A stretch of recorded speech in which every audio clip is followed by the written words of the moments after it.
it looks There like we it's go. on its way. It's close. Close. Oh, Yeah. that's what we got. That's what we got for today. You know, at Uh-huh. least it's not Jason's thing. Keep talking while I figure this out. Keep talking while I figure this out. Jason, how are you doing this morning, sir? I'm doing well. I would like to point out, though, that this chaos is brought to you by Titan Comics. Jeremy is currently prevailing, whatever it is. There's a P word that means selling. The finest comic books, graphic novels, statuaries, and other nerd accoutrements. Statuaries. Nice. I mean, look at you with the big words and shit today, huh? Look at the big brain on Brad. And I have a small announcement. Oh my gosh! Hold on. Announcement?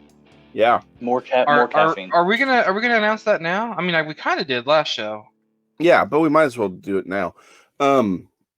Since there is news on this, man, I was with Ray last night, and I think his dictionary is rubbing off on me, unlike what he did. Something that starts with a D is rubbing off on you. I'm sure. Dictionary was rubbing off on you, all right. No, but October 31st, I will be at Titan Comics selling and signing my new book, Metroplex Monsters. Oh, nice! You got a new job. Congratulations. You did. We're not going to help you with this, Jason. Oh wait, no, I'm sorry. You're a guest. You're a guest there, so you're like, okay, I follow. Sorry. And I imagine congratulations. that one or both of y'all jackasses might show up if people want to come by and say hi. Don, I just want to make sure that you understand that we've got Jason and my face on here. If that hasn't scared our two fans away, like yours is not going to worry us at all. So that's why we have Sean. Hey. Sean's a pretty one. Jason's looking good. I was just thinking, Jason, you're looking fit today. Thank you. I don't know. Maybe it's the nice blue shirt you've got on. I'm not really sure what it is, but you definitely you look a little thinner, a little bit fit today. You've been working out. I've been working. Lifting? Yeah. No, not lifting, but working. I am actually trying to work out a little bit more. Just saying. Good. Well, he's got to drop all that weight that he wants to lose before he apparently goes to Titan. Oh, before you do your swimsuit issue, basically. Yeah, before this. Yeah, exactly. Okay, good. So I think it was Don who had posted the Naked Sasquatch Day thing today, and when you say swimsuit thing, Sean, I just immediately think that's what Jason would look like. Yeah. I will be premiered. I will be premiering in the Sexy Sasquatch calendar for 2021. And that's it. Well, good night, everybody. Sasquatch calendar. So basically, what you're telling me is all we're going to see is either blurry photos or just a foot. God, I hope it's blurry. Yep. I actually kind of want to see that now. I want to see a blurry Sasquatch bikini calendar. I don't know why. It's probably because I'm sick. I would love to see that. I think that would be highly entertaining. I think that's a sign of COVID, Sean. You know what? I'm gonna suggest this to Gary Larson. I'm gonna suggest this to Gary Larson. I'm gonna see if he can do a Far Side Sasquatch calendar, and it'll just be all blurry photos of bikini. Well, how about we not give ideas like that out, and we just do it ourselves? Yeah. Okay, let's do it ourselves then. Okay. Yeah. Let's do that. I'm fine with that. I mean, I didn't want to presume that, Jason didn't have bigger things to do. You just wrote a book. He's going to be at a signing. He's going to be selling his book live. I mean, he's hitting the big time here, Jason, I gotta ask you, who's your first interview with? Because I know you got some interviews lined up. I'm lining them up right now. My first interview officially for the book is going to be with a couple of losers on some small-time Facebook show. What's the name of that damn thing? It was they were like begging me. They're like, "Please come. We have only 3 subscribers, and you're the biggest guest we've ever had." What was first off? Vagabond Nerds. No. First off, I would not let you talk about Annex that way. I'm a friend of Genesis, and I'm a friend of an unbiased Ann. And for you to sit there and say that about them, how dare you, sir? Just you're done. Get off the show. How dare you? All right, Jason, we try not to make a habit of bad mouthing other people on the show, Jason. That's not I appreciate it if you keep those opinions for yourself. Hold on. Since when? Don't give me that bullshit. Bad mouthing we ourselves will is fine. Self-deprecation is completely normal all the here. time. We do that every day. That's our draw. That's our base. Uh-huh. It's us. We're the three people who watch this show. That's right. Ray, All three of us. Are you playing with everybody's I am playing with comments over everybody's. there? I am. You like It's that? a shame. It's a shame I can't actually. I mean, I know Don's posting pics, but I can't see them since it's not coming through on the StreamYard. Yeah. So, Yeah. but I see them. I see that there's something there. It's just they're Yeah, blanks. there you go. But we are going to. God, I can't believe we're going to interview Jason McLean, one-time self-published writer. I mean, it's just going to be a show full of nothing but the 4 questions, just over and over and over again. Over and pretty over much. again. We're going to ask you the most ridiculous things in the world. So. Oh yeah, dude. You better be prepared. But just don't be prepared. Be completely unprepared. My loins are properly girded, sir. Your loins. It's nasty. That is nasty. What are we talking about today? Because it's not going to be Jason today. It's not going to be Jason today. Not today, but soon, and for the rest of your life. Jason, what are we talking about today? We do want to talk about Bill and Ted 3. We're going to talk some fandom, but I do think we should probably kick off with some Chadwick Boseman talk. I didn't really want to know if I wanted to start off with that just because of Well, we can end it with you if you'd rather do it that I way. think Jason's right. I think we should probably start here. We should probably start here, and you know, so Chadwick Boseman passed. What day was it? It was just this week. Saturday. Was it? Last Saturday. It was last. Saturday, no, it was last Saturday. A week. It was last Saturday. So it's a week today. From cancer, which nobody knew was a complete shock to me. You know. By the way, someone is allowed to drop the one F-bomb here for that during this, and that's going to be fuck cancer. Okay. Sorry. Yes. Yeah, that's right. So. Cluck Fancer. Yes. Yeah. Yes, indeed. All of us, and we normally don't share anything like this, but I know all of us have been affected by that horrible thing as far as it affecting the lives of our loved ones. Cancer has touched all. I know cancer's touched all 3 of us for sure. It's I cannot, and I absolutely can imagine what his family's going through. But doggone it, man. When you start going back and listening and hearing some of the stories of what he was doing for other people while he was battling this, nobody knew. Doesn't that just make his legend all that much more impactful? Indeed. Indeed. Yeah. It was so Saturday night. I was laying, I was getting ready for bed actually, and I saw that post come through that he had passed, and I just it was weird. It almost it almost like shot down the whole week. Mm-hmm. Do you know what I mean? Like it's so strange for somebody that we never knew personally. We never met him personally, but it was just like it was. I don't know why it hit so hard. Maybe it was just because of all the current turmoil and all the other BS that's going on. But I mean, it felt like I wanted to go, really? Like now? We had to do this now? Like this had to happen now? Like it feels like it was just being compounded upon one thing after another. And but yeah, man, finding out that he was gone was just like, it felt like a friend's gone. It's weird. I don't know why that was. He was such a charming guy, Yeah, and he was like you said, he was a good guy. He was a legitimately good guy, right? I mean, he actually was doing things to help people.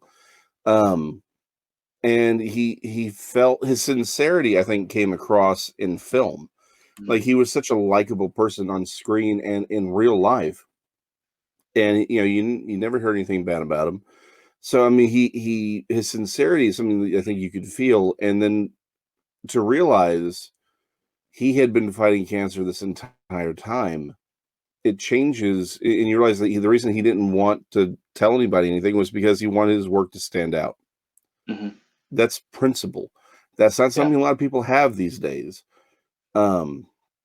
and he, which is what makes him, I think, stand out a little bit more. It's that principle. It's like, I'm going to be the artist first, and I want my work to be what I'm remembered for, not because of some disease that I had no control over. There's a And lot of stuff. yeah, I mean, I think that's why it hit so hard. Yeah, very well put. Very well put. Yeah, for me, it was just that he was, I'm getting older, and I don't think I'm old, right? But I know otherwise. But for him to be only 1 year older than me, like that was kind of I can't imagine. And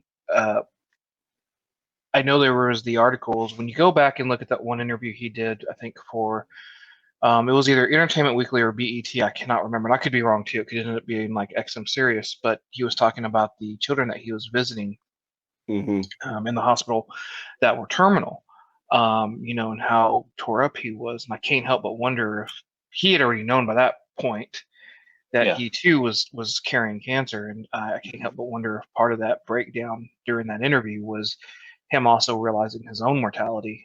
Maybe not to the fact that he thought he was going to be terminal at that time, but just the fact that he's going to have to be dealing with the same thing that these poor kids are dealing with. And I don't know, just curious. You go back and you look at some of the interviews that he did, and it's probably even more impactful the second time around, knowing that he knew what he knew, but he was still keeping his head high. I would think, given his character, like we've been talking about, his actual character, his moral character, it would stand to reason to me that, I mean, I'm sure that it's going to hit you that hard personally, no matter what you do. When because he'd been fighting this for 4 years. I think they said it was a 4-year struggle. 4 year. And that means it was if I'm not mistaken, that was before Black Panther. I mean, that was before everything. Like, he was going through it during that time, or at least in the beginning stages of it. But I mean, so yeah, you harken back to, you look back at him in an interview and what he was going through. I don't know that it would necessarily be him coming to grips with his own mortality at that point. My thought would just be that I'm sure it had to. He probably went and did that with the kids because he already knew how much it meant to him at that point. Like, he's like, man, if I know how this feels for me going through it, so it's more or less. I think that's just him having his genuine reaction. He probably would have reacted that way if he was talking to his family about it over the dinner table. Like, that's just how that guy. That's just how Chadwick seemed. That kind of person, and I mean, I think we've been seeing that from a lot of the outpouring of interviews or little, not podcasts per se, but these little recordings from different artists and different actors and actresses who get on and say, we knew him and how he touched their lives and that kind of thing. So, so certainly he will be missed. Don't even care about whatever Disney or them are working on. It's just like, dude, this guy's. The heart goes out to his family, and those that knew him best. And there's so much more out there that he left for people to go see that maybe, like, we don't really talk about much on this show, given our general nerddom, right? But I mean, there's 21 Bridges is a movie he did. There's 43, which is 42. Is that 42? 42. Jackie Robinson thing. And then Thurgood Marshall. There's a lot of stuff that he's done. More movies that he's done that are drama. Get on Up, the James Brown biopic, which he was fantastic in. These are all. I mean, they're all on my list now because I didn't really. It's like it's one of those things you feel now that I would have liked to have seen them when they came out. I can't believe I missed them at the time, but I will tell you, rewatching 42 the past weekend, that one hits harder. You realize there's a lot more of his self in the character than probably when I originally watched it. So to see him go through those portrayals as Jackie Robinson was really, again, the word here is impactful. So yeah, man, he'll be missed. Yep, I mean, for sure. I'm gonna miss him. So. Yep. So to Chadwick and his family, everything with him. So there you go. Let's talk about something a little bit brighter, a little bit happier. Politics. So I was watching CNN this weekend. I'm just kidding. Just kidding. We're not that Vagabond. But I will say, go Stars. If you're a Yeah. Dallas Stars fan, Yeah. God, man, overtime shooting, just sudden Well, death. but before let's let me call out the tying goal. 3 Mhm. minutes and 30 seconds to go in the Mhm. I'm sorry, in the third Third period. period. Mhm. Holy crap. I mean, just watching all of them celebrate that one goal and then Mhm. seeing the look of son of a bitch on all the Avalanche when they're just going, oh God, we gotta keep doing this. Like that was Well, they put that's a together. magical moment to see that happen. And then yeah, you're right. The winning Yeah, OT goal is but the amazing. Avalanche had put together 2 back-to-back great games to force a game 7. Dude, I Like, mean, they it was, rallied. Yes, you they gotta hand it to rallied. them because I thought we were Whew. getting ready to just, maybe not a sweep, but certainly in 5. That's what I was feeling after watching Yeah, games 1 and 2. yeah.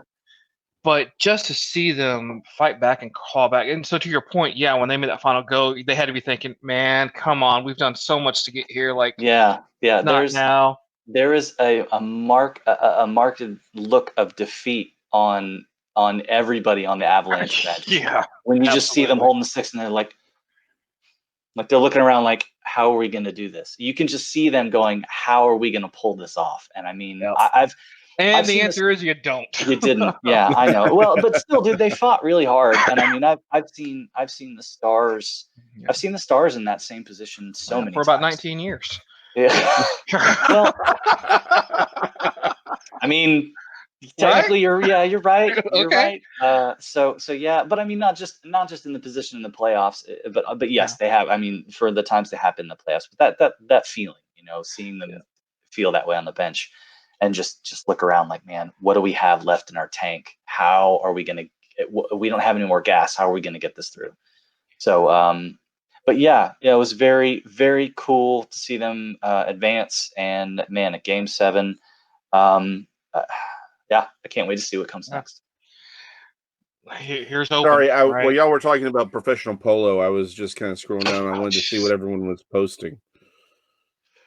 Are you bringing it up for a reason, or are you just rambling like you normally do? Well, no, because for whatever reason with the posts, I know what Jason's talking about. We can see, you see people posting. Obviously, there's some pictures going on, but we can't see everything coming through just because of the way the integration works. So we got to be on Facebook to check that out. I have to be honest. I hate that word this week. Integration. Just from an IT standpoint. So anyway, oh, by the way, Christie's. I'm gonna kill you, Ray. Yeah. I'm gonna push you down. No, never mind. No. I'm not gonna do that to you. I'm not gonna do that. That would be too kind. Yes, I'm gonna push it. We're gonna welcome to Sean's house of stairs. All right. Wow. That's all I got. Just wow. My wife would like to point out the word I was looking for earlier was purveying. Titan Comics, Jeremy, is a purveyor of fine comic books, graphic novels, statuaries. Did your wife just grammar Nazi you on our show? Yes, she did. Because that's awesome. Mm-hmm. That's what that feels like. No, Ray, that was her helping him. Yeah. I'm very sorry you don't know what that feels like. Yeah, I don't. Grammar me, no bad. I've seen your emails this week. I'm aware. Yeah, no, you saw frustration this week is what you saw. All right, so I see that that's part of it too. Yeah, I see that ANX is looking at the show as well. What I will say is, as we roll into DC Fandome, so we talk about it. DC, so yeah. I mean, I'm glad he's here Genesis for it. is a huge fan of DC. He loves. I heard that. Everything. I mean, DC. just obsessive, really. Follows Superman. Honestly, follows it Batman. shocked me. Yeah. No, I have to talk him down DC. and let him know how much Marvel actually does put out, even though DC is the better brand. I don't think he's even seen a Marvel movie, has he? I don't think he has. Not a single one of them. Sorry, Genesis. I'm little show pushing. All right, punching the bear. I can't believe we poking the bear. No, I mean punching the bear. I know what I said. We're punching the bear. Punching the bear. All right. Sorry, just saw the comments.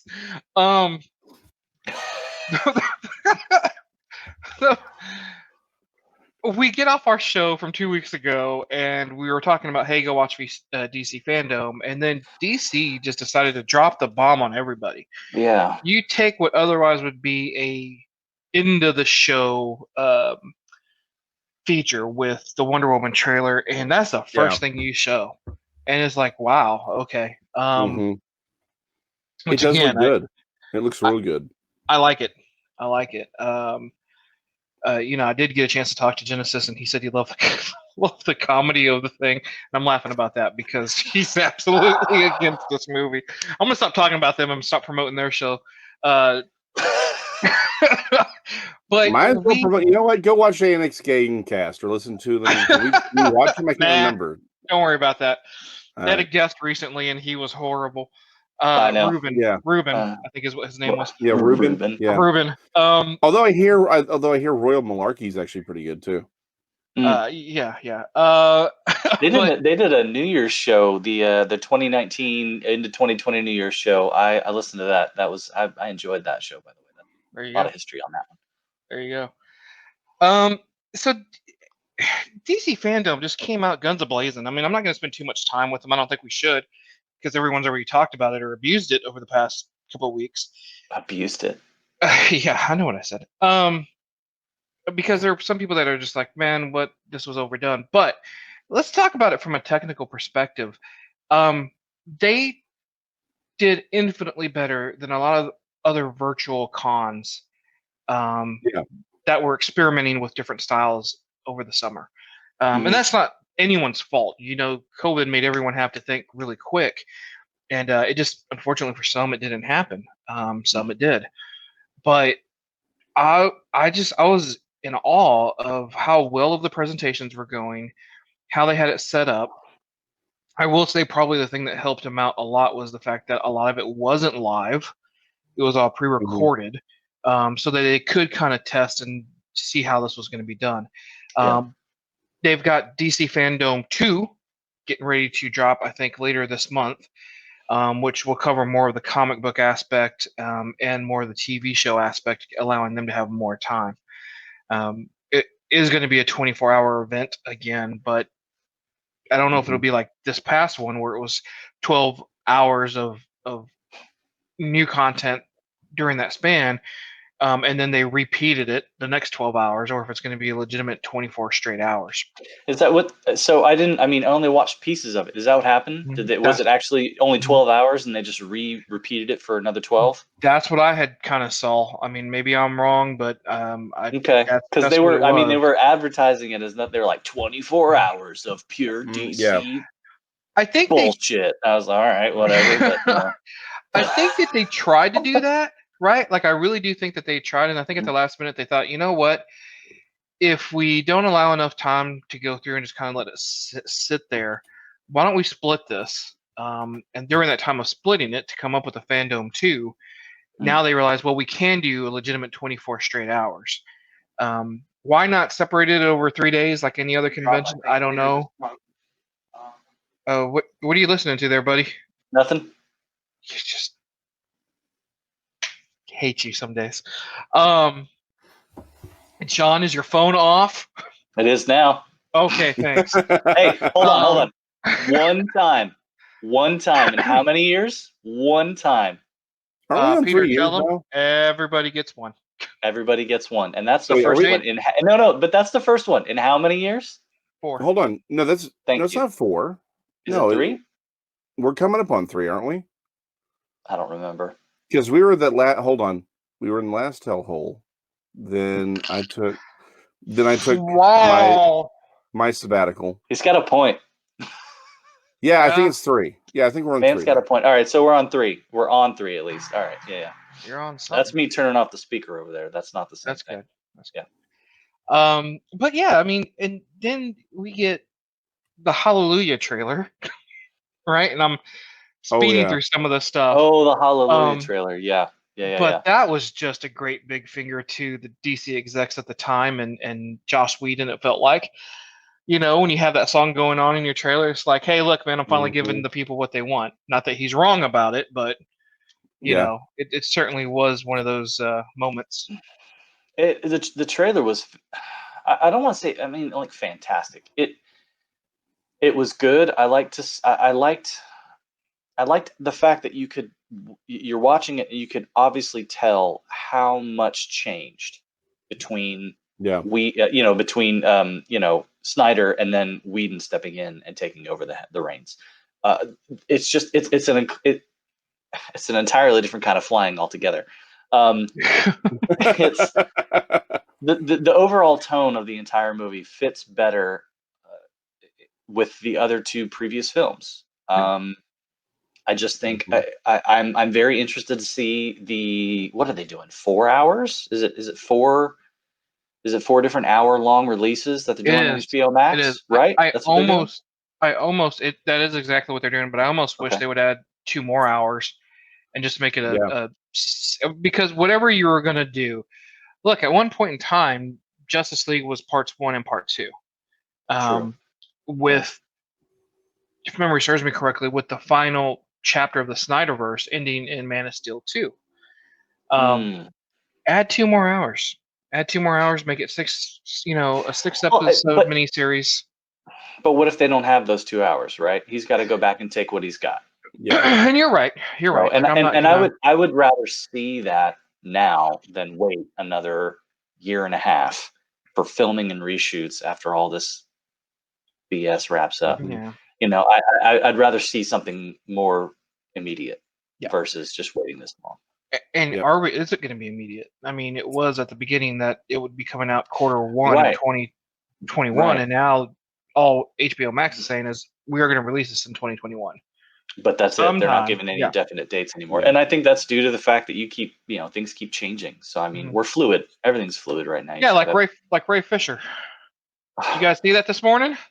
So no, I didn't actually. Okay, so I saw something last night. What happened this morning? Because maybe something new. It was last night. It was last night. It happened last night. So go ahead then. Yeah. Ray Fisher, as he's been doing, has just been railing against the machine. Specifically Josh Whedon, Jeff Johns, and I'm missing. I find that funny because he played Cyborg. That's the only reason. You're welcome. Yeah.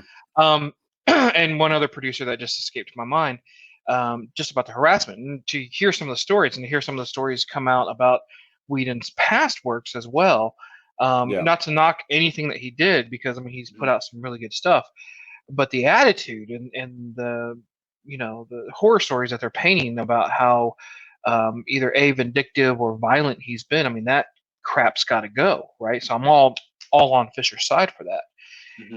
Then Fisher goes on to tell a story about how the current DC or Warner Brothers brass reached out to him, and they're like, "Look, we're going to throw Whedon under the bus. We're going to go throw the other. Why can I not remember the other exec's name? We're going to throw him under the bus." Yeah, that's right. Yep. And we just want you to go easy on Jeff Johns, because Jeff Johns is still there in an executive capacity where he is thoroughly working with the DC brass.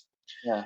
So, of course, what Fisher does is, hey, so DC just told me that, if I let everything go on Jeff Johns, and of course that led to a whole different thing.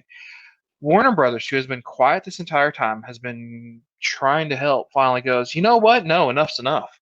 One, we did not call you about that. We called you about, negotiating your offer for The Flash. We talked to you about getting with our outside and private investigators to help us determine what happened. You have not answered their calls. They have tried multiple times to reach out to you. Nothing's happening.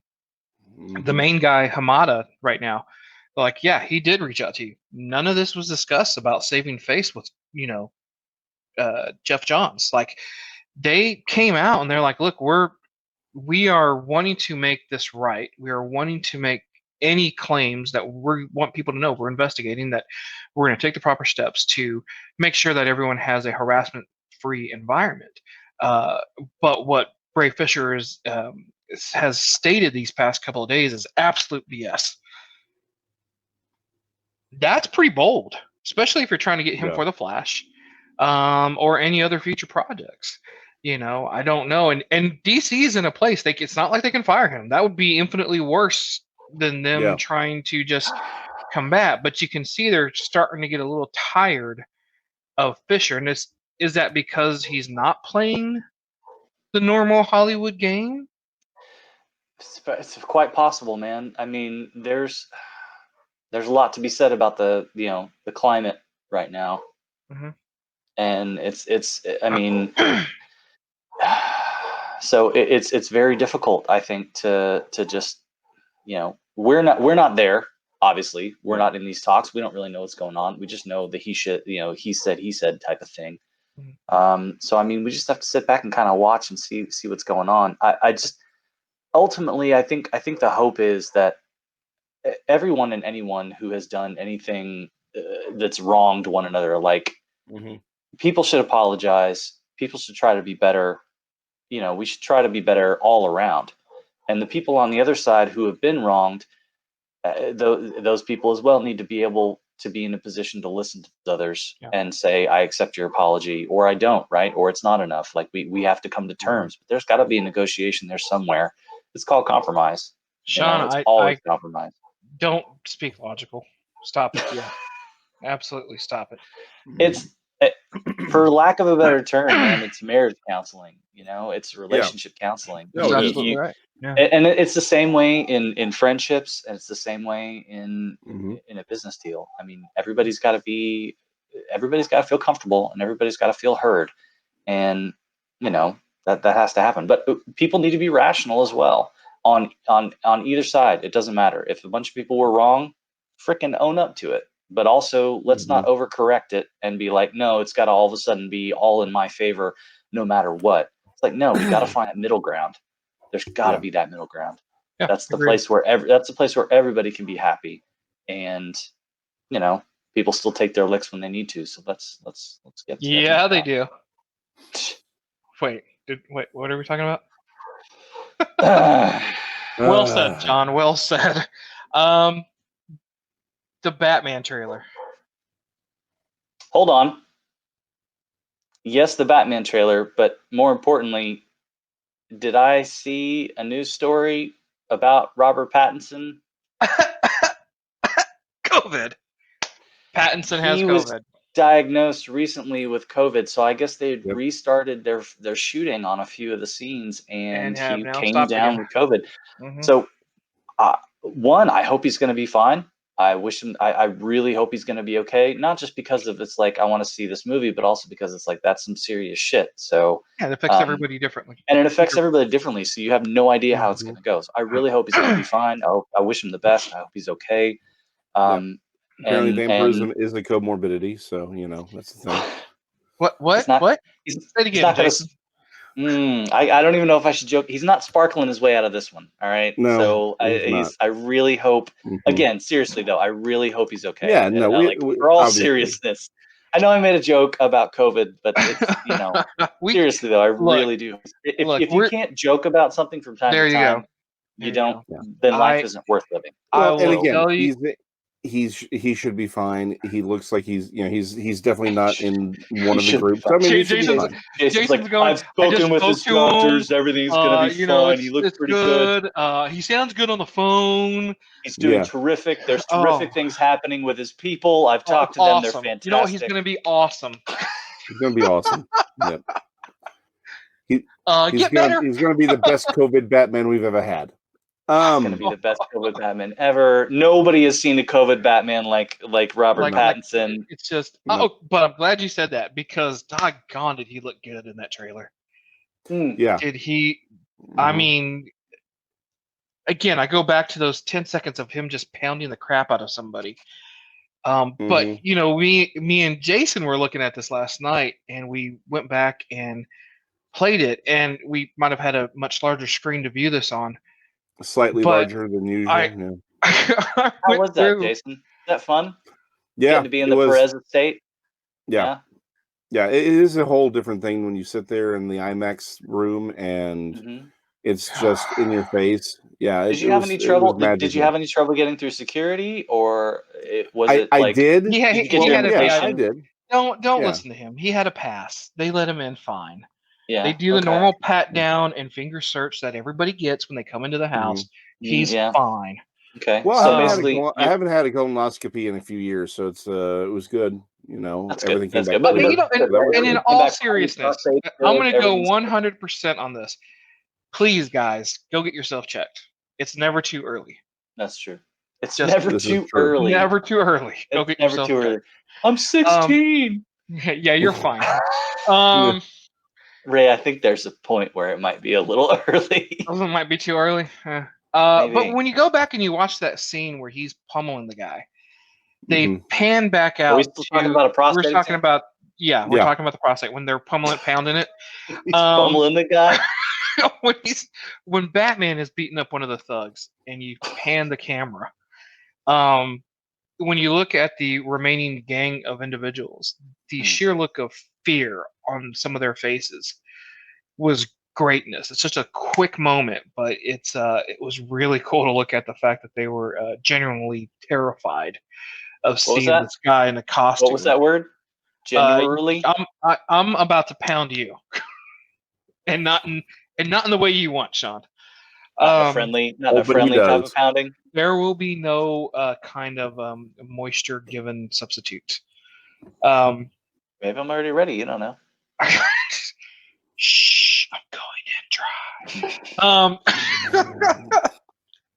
Don't spit that out, and I mean that on multiple levels, Sean. I know. I don't want to ruin this laptop. Yeah, thanks. So that was DC in a nutshell. I know there's got to be people going, how do they get DC and prostate exams and other things? Hey, what happens in the fandom stays in the fandom. You know, look. I don't think we can blame fandom for this one, dude. No, blame anybody. We're talented. Blame it? We're able to shift from and just like back and forth through genres. Like we're fine. We're great. This is perfect. No.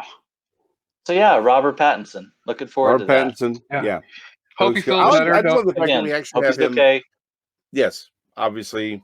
We're gonna see if we can't set an interview up with him. You know, in the next. Jason's on the phone with his people. Jason's been talking to his people. They're very nice. They're the best people. He's got the best people. Awesome people. Awesome. Only the best people. Can we move on to Bill and Ted 3? I've already lost interest in DC. I'm starting to feel the way A and X feels about DC. Wow. Well, I don't know what you're talking about, Jason. A and X and Genesis specifically loves DC. Loves the DC. He thinks it's my love for DC. It's because I love DC as much as Genesis does that I can't talk about it anymore. It's a very complicated emotion. So did we watch Bill and Ted 3?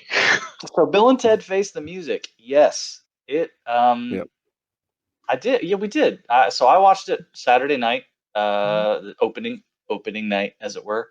As did I. Okay, Ray. Yeah, and so Jason, you just caught it Last recently. night, You've got a nice fresh viewing. What did you think about it? I'm gonna no spoilers. I'm just for this part. There's one thing at the end I want to. When we're at the end of the show, I do want to spoil one thing, but overall, it is the most Bill and Ted movie that's ever existed. I mean, that's a compliment. Right? That's good. No, that's accurate. I know. I wholeheartedly agree. That's actually that's a very we're gonna take this time really quick just to remind ANX. Shut up. Go ahead, Jason. No one should agree with Jason. It's the most Bill and Ted movie that's ever happened. It was sincere. There was a sincerity to this one that I really appreciated, and I think Ray brought this up last night. Kevin Smith called it adorable. And I agree. There's nothing about this movie that I would change. It was good. It was just enjoyable in a year of. Don't steal my line. Don't steal my line. I'll let you have it. He can say whatever he wants to say. I know what he's going to say. Yeah, you steal all my crap. Anyway, in a year of spectacularness, this was a bright point. I just loved watching a movie that was fun and happy and hopeful and optimistic. Sean?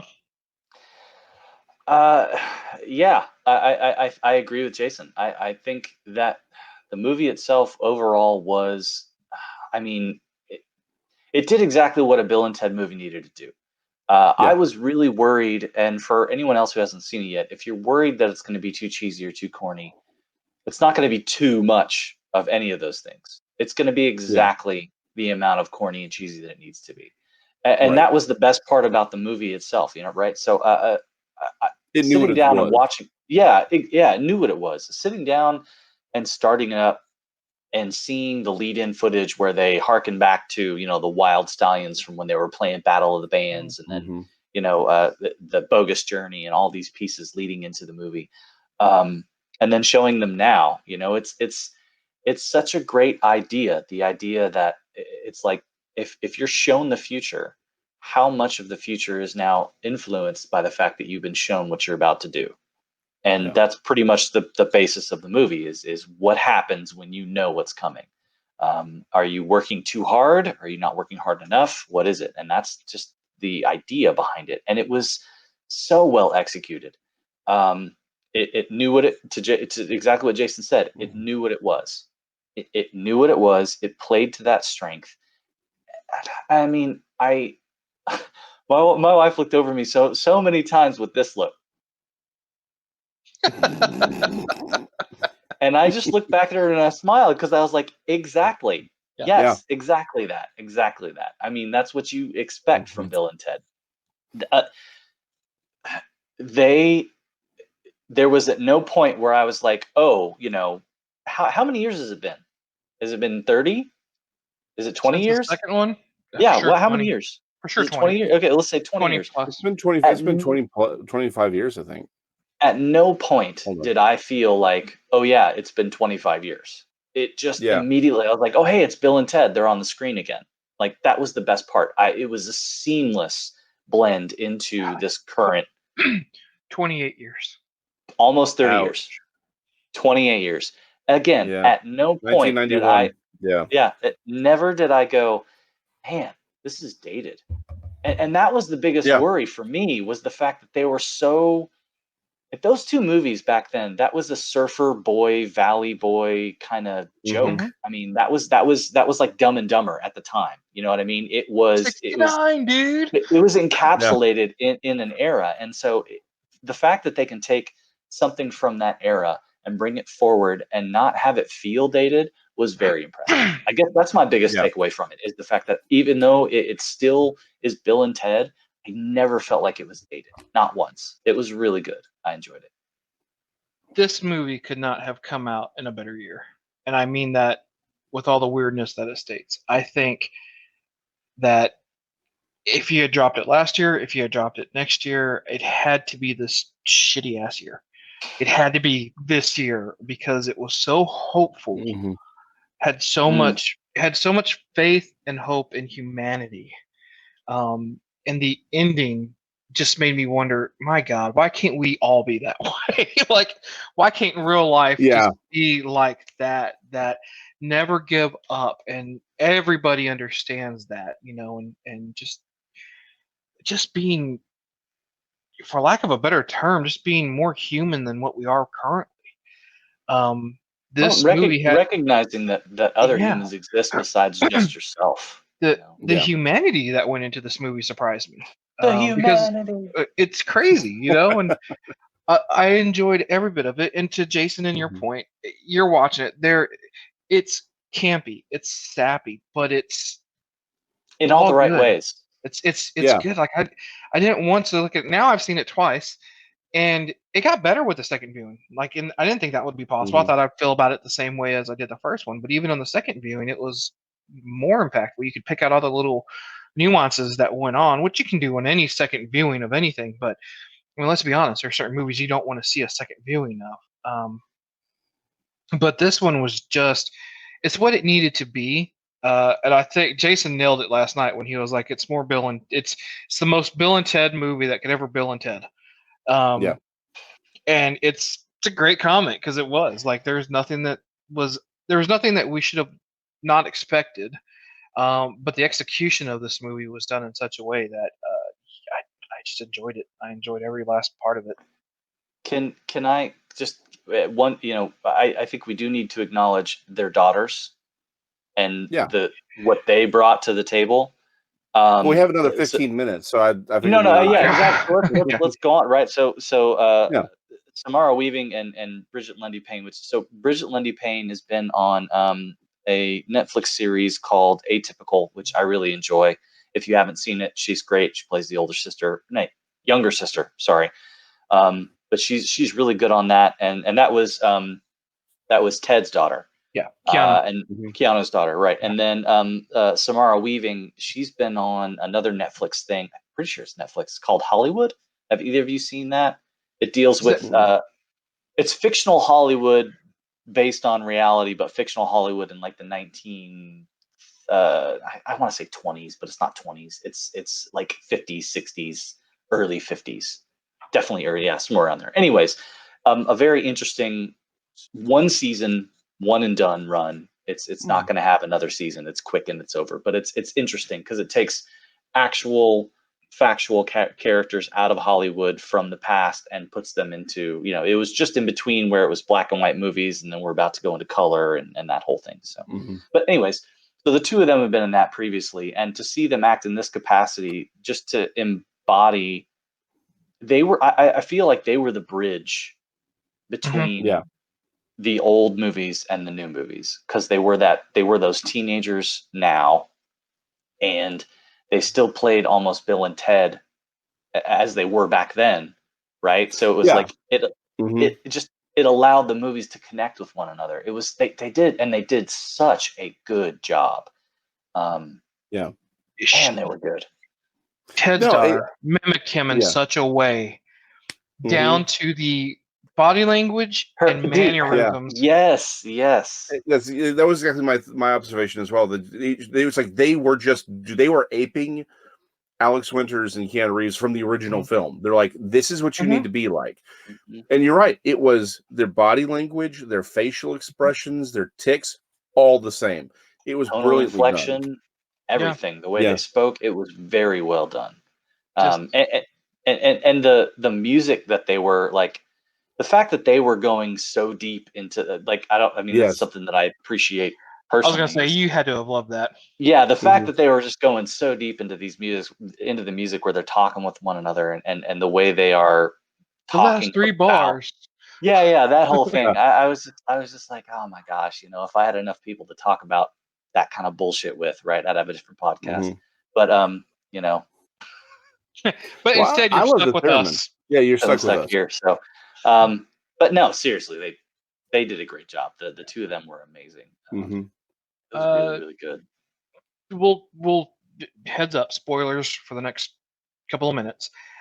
Favorite scenes?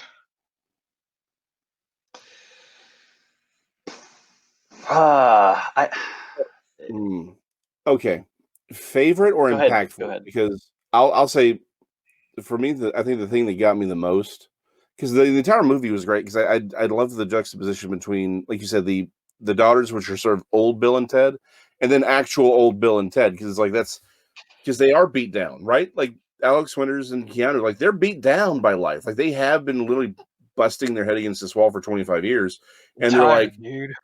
Yeah, I mean, no, you can kind of feel it. Like you can tell, like they're trying really hard, but it's like there's nothing left in the tank anymore.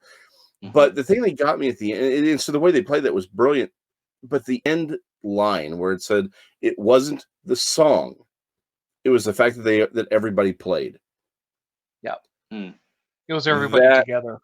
Right, it was everybody playing it together. It's like that. That genuinely got me, because it was. Let me tell you, seeing a Sasquatch cry beside you, it's kind of uncomfortable, man. Well, it's just, if I can get serious for 2 seconds, like the thing that bothers me about where we are is like everyone's trying to have their own little piece, and it's like, do we not understand how cultures even work? We work. It's like we only work best when we work with one another, when we learn from one another, when we embrace one another, and we're not trying to say, well, this is mine, this is mine. It's like manga. We wouldn't have manga or anime without the exchange of ideas, right? Throughout history, artists, musicians, we've reached out to these other cultures because we want to learn from them. Like one of the interesting exchanges is between Europe and Japan up before World War II, but then after World War II, you had all these Japanese artists looking at Snow White and these early Disney films. And they're like, this is amazing. And they create what we consider to be manga and anime. And now it's coming back over here and inspiring a whole new generation. We're all playing. It's the idea that artists and musicians are playing and creating art. They're playing songs, creating art in a larger field to embrace the concept of beauty, to tell the story of humanity. And it's just, that's what got me. Keep going, Jason. No, I'm done. He's got a very good. He's got I a very absolutely good agree point. with him, though. He's got a very good point, and it definitely was. That was, to his, like you said earlier, the overall feel of the movie. It was just it was needed. I think this was needed overall, but I don't know. As far as as far as scenes go, I enjoy a particular Uwanda Manga at the atomic bomb. Yeah, that's You're welcome. that way. Yeah. Well, there's the physical You're welcome, depression Japan. as a result of the bomb, and then there's the depression that occurred. Yeah. But I'm mincing words. All right. So, anyways, Genesis just threw us all off, man. so coming away from the atomic bomb, no, I don't always like scenes that are. I mean, yes, I enjoy scenes that are very touching and heartwarming and very impactful, but I also enjoy a scene that's just, I think, well done to me, that just made me smile, the one I found the most enjoyable, whatever it is. And so, Ray, I think the thing that I would say, for me, my favorite scene is Jimi Hendrix playing to Mozart. Yes. That was my favorite scene. And the smile on Hendrix's face as he was. Yeah. Well, and, like he was enjoying Mozart's face. Yeah. Like that piece. Yeah. Like I just that scene, that was a very well crafted scene. Let's take out all of our harpings on anything, because where the hell did he get an amp? How could he just plug his guitar into this thing? Plugged into the thing. And just, He plugged into the thing. It's cool. Yeah, my brain immediately was like, what is he doing? And how is it convenient that he can just be like, oh, I'm gonna reach in here and just plug this shit in? Like, no, that's not how that works. But anyway. So like when I remembered, oh yeah, it's Bill and Ted, and I checked my brain, right? When I was like, oh wait, let's just turn that off. Yeah. Seeing him play in the street and Mozart and the two of them having this duel, I just, it was fun. And it was also fun to see the inspiration of these artists who inspired other artists. Because I mean, that's legitimate history. Yeah. Right? Yeah. These artists that they get together to do these things. I mean, except for maybe the drummer. I don't. We can't. Yeah. Who knows, right? Who actually knows? Right. But the rest of it, where we do have some documented history on that piece, it was neat to see them incorporate that. And from the music standpoint, I really liked the scene between Jimmy and Mozart. That was good. That was my favorite. To play off of that, then Mozart with the flautist, it was, I love that, because he's again, it's like, no, they can't talk to one another, and but it's like he plays the her universal flute. language. No, exactly, and he plays her flute, and she's like, cool, let's go do this, and how happy he is that she's there, right? Oh yeah, he's giddy. No, I mean, he is giddy, legitimately, like clapping hands, those little frilly wristed bullshit hanging out of his surcoat or whatever. Yeah, he was giddy as shit. It was great. Well, and again, what they did with Louis Armstrong, where he plays the trumpet, and that's when Jimi Hendrix was like, "What just happened?" Yeah, that was the other thing that threw me off. Is they're sitting there showing an iPhone to Louis Armstrong, and his thing is like, "Man, who's this guitarist?" And like, darn well, it would have been like, what is this? What are these pictures moving across a small device? There's it's 1922. You just start laughing about it. Yeah, there's a ton of disbelief that must be suspended to watch these films. Oh, but absolutely. if you think back to the original films, it's the same exact thing. same way. Like there was never any question. Oh, the phone booth showed up in the middle of my thing, and I just scooped up Beethoven, and we left, and he was cool with it. Like, no, he would have been kicking and screaming and fighting and biting somebody. Especially looking at the booth, going, "What?" Well, and I mean, you can't hear anything, so you got to be freaked out, right? So, yep, that's because Beethoven was. We got it. And again, Joan of Arc. I think I saw a crack thing where they were talking about Joan of Arc, and they're like, "Did Bill and Ted cause French Revolution?" French Revolution. Like, it's like, what if Yeah, what if Bill and Ted was she goes on this trip and she's like, what if she thought that was God? And I'm like, oh my gosh. Hey, Royal yeah, no, Malarkey, do a bit on that. That would exactly. be that could be fun. That could be fun. I know both of you are probably thinking, man, it's going to be the scene with the daughters at the end and blah blah blah. Not my favorite scene. Wow, impressive.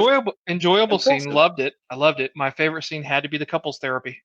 Yeah. Watching the therapist lose her ever-loving mind in every scene that she's in because she's like, what is going on? She's like, well, I mean, they're all princesses in a sort of... No, we're legitimate princesses. She was born in 14... We were born in 1408. Well, she was born 1410. And she's just like, there was like, what is going on? When you say 1410, I mean, are we talking about a metaphorical feeling? Like, exactly what do you mean by that? Yeah, no, that was good. Just seeing I'm sorry, our her older selves have arrived. We'll be back. Yeah. Just watching her lose her psyche again. What is just like that had me rolling so hard. And George Washington appears on her couch. And she's just like, no, yeah, she's like, no. It's like, because you could tell, like, she's like, this is not happening. I'm not going to put up with any of this. These are lies, and the devil be damned. Like, it was that just because she is your outside contact looking into this entire absurdity that is their world, and she's just like, no, I'm not. No, this isn't real. I hate the people that are doing this to me. This is horrible. How dare somebody try to pull this joke? Typically speaking, and I'm going to be making some summarizations here, and I probably shouldn't, but I mean, a lot of therapists are in therapy themselves. And they do so because they're therapists. Like, that's part of it. They understand the benefit of it. And a lot of them will say, well, I'm not above being in therapy as well. So it's like, if you're a therapist and you're clinging to all these realities, and something immediately starts unraveling, it's like, and you have no explanation for it. I can imagine that reaction that she's having, which is just, it is disbelief going, this is not fair. I've built my whole world around logic, and this is bullshit, and I'm not going to stand for it. And I'm not having it. Well, okay. No. Speaking of logic, Kid Cudi was like, Kid Cudi. I'm sorry. At some point, they were like, you know what? Let's become an episode of The Simpsons. And it's like every time, it's like it was always Kid Cudi. Like, it was like I love the last thing. I loved it. For Keanu or Ted. Excuse me, Mr. Cudi. Could you just get to the point? Like, we don't understand what you're talking about. Just get to the point. Kid Cudi is the skeleton key. Yeah. Of that movie. Yeah. What gets us out of this? Kid Cudi will tell us. Yep. Yeah. It was good.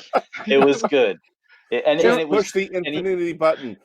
Yeah, and he was dropped in their lap. Like they needed a vehicle to get them through this, and it was definitely him. But in a good way. Again, in a good way. Check your brain at the door. Watch the movie. It's fun. All of these are historical figures, with the exception of Mr. Cudi. Excuse me, I believe I would qualify to be a historical figure at this point. Because they're just like, but it's just none of them. They all take it seriously and don't take it seriously at the same time. That's probably the best part is they are playing it in a serious manner. It is a serious. If you don't take it too seriously, it's exactly as serious as it needs to be. Oh, love it. I'm sorry. Watch it. Watch it. It's just too close. Yes. My restraining. Is the restraining order finally expired? It's like, jeez, man. William Sadler is a national treasure. Yeah. One does not get to rock. One earns the right to rock. My goodness. I'm Dennis. I think we're good. Sign us out. We're never going to end better than that. We're going to skip the next show to come back at you October 3rd. So October 3rd, we will be going live again. We will be interviewing a young, influential book writer extraordinaire. I understand he's in his early 20s. That's all we can say. He may have eaten a child. We don't know. He may. we just don't know. Join us next Get time. in my belly. Join. Jeez. Jason, just sign us out. Don't forget to mention the greatness that is Titan Comics. Again, thank you for putting up for whatever the hell this show is. Again, we'll be back October 3rd. Thank you to Titan Comics. Y'all go see Jeremy, again, purveyor of fine comics, graphic novels, statuaries, action figures. Statuary. Statuary is a word. Shut it, you. Action figures and other paraphernalia of nerddom. If you want to get in contact with us, and why would you want to, it is vagabondnerds@gmail.com. We appreciate all three of you who are watching this. ANX, I'm not apologizing to you. But we'll, in the famous words of Bill and Ted, be excellent to one another and party on. Indeed. Cool. See you guys later.